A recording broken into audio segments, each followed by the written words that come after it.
जहां सूरज सबसे पहले आकर डाले अपना डेरा, वह भारत देश है हमारा। कुछ कवियों ने भारत देश की स्तुति में पंक्तियां लिखी। उनमें से इस पंक्ति में भारत देश की स्तुति के साथ भगवान सूर्य नारायण का महत्व भी बताया। भारत देश अनेक संस्कृति और परंपराओं से समृद्ध भूमि है।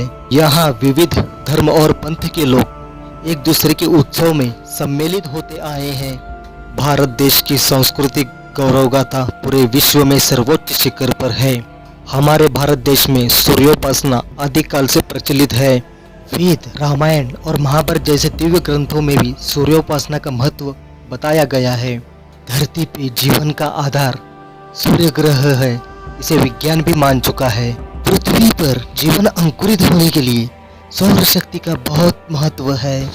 फूल, पेड़, पौधे, औषधि, वनस्पति, समस्त जीव, प्राणी, मनुष्य के जीवन का आधार सूर्य की ऊर्जा ही है। प्राचीन काल से ऋषि मुनि सूर्योपासना में अर्घ्य अर्पित करते थे और आज भी यही परंपरा कायम है। हम बात करें सूर्य नमस्कार की, तो सूर्य नमस्कार योग साधना का एक अविभाज्य अंग है। हिंदू पंचांग के अनुसार माघ महीने में आने वाली पहली सप्तमी तिथि को रथ सप्तमी कहा जाता है और उस दिवस को जागतिक सूर्य नमस्कार दिन के तौर पे मनाया जाता है। सूर्य नमस्कार से शारीरिक व्यायाम तो अच्छा होता ही है, उसके अलावा मानसिक और आत्मिक सामर्थ्य भी हमें प्राप्त होता है। सूर्य नमस्कार में 8 आसन पद्धतियां हैं जो कि 12 चरणों में की जाती है। सूर्य की हर किरण को कृतज्ञता व्यक्त करने हेतु भी सूर्य नमस्कार किया जाता है। सूर्य की हर किरण सजीवों का पोषण करती है। सूर्य ऊर्जा का प्राथमिक स्रोत है और वह अन्य निर्मित के चक्र में भी महत्वपूर्ण है।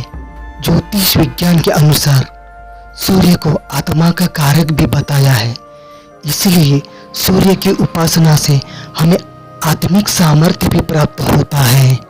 इसीलिए रथ सप्तमी को सूर्य नमस्कार दिवस मनाया जाता है। सनातन धर्म की पूजा पद्धति के अनुसार भगवान सूर्य को प्रमुख देवताओं में से एक माना जाता है।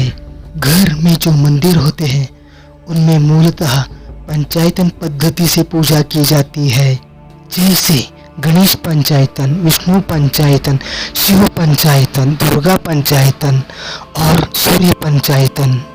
सूर्य पंचायतन में भगवान सूर्य नारायण को प्रमुख देवता के रूप में पूजा जाता है। सुबह जल्दी उठकर स्नान करने के बाद सूर्योदय के समय भगवान सूर्य को जल अर्पित करने से भी बहुत लाभ प्राप्त होते हैं। सूर्योदय के समय जो किरणें निकलती हैं वह सबसे लाभदायक होती है। इसीलिए प्राचीन काल से लोग नदी और तालाब में खड़े होकर सूर्योदय के समय सूर्य भगवान को जल अर्पित करते थे। सुबह की शुद्ध और खुली हवा में सूर्य की ओर मुख करके जब हम अर्घ्य देते हैं तब सूर्य से निकली हुई किरणें पानी में परावर्तित होकर हमारे शरीर पे आ जाती है। इसका लाभ यह है कि हमारे शरीर पर जो हानिकारक बैक्टीरियाज, विषाणुज हैं वो काफ़ी मात्रा में नष्ट हो जाते हैं। इस प्रक्रिया से हमारा मन और शरीर ऊर्जा और चेतना से भर जाता है। सूर्य की किरणों में विटामिन डी पाया जाता है जो कि त्वचा के विकारों में बहुत फायदेमंद है। अर्घ्य देते समय पानी में से परावर्तित होने वाली किरणें 7 रंगों में परावर्तित होती है और हमारी त्वचा भी 7 लेयर से बनी है।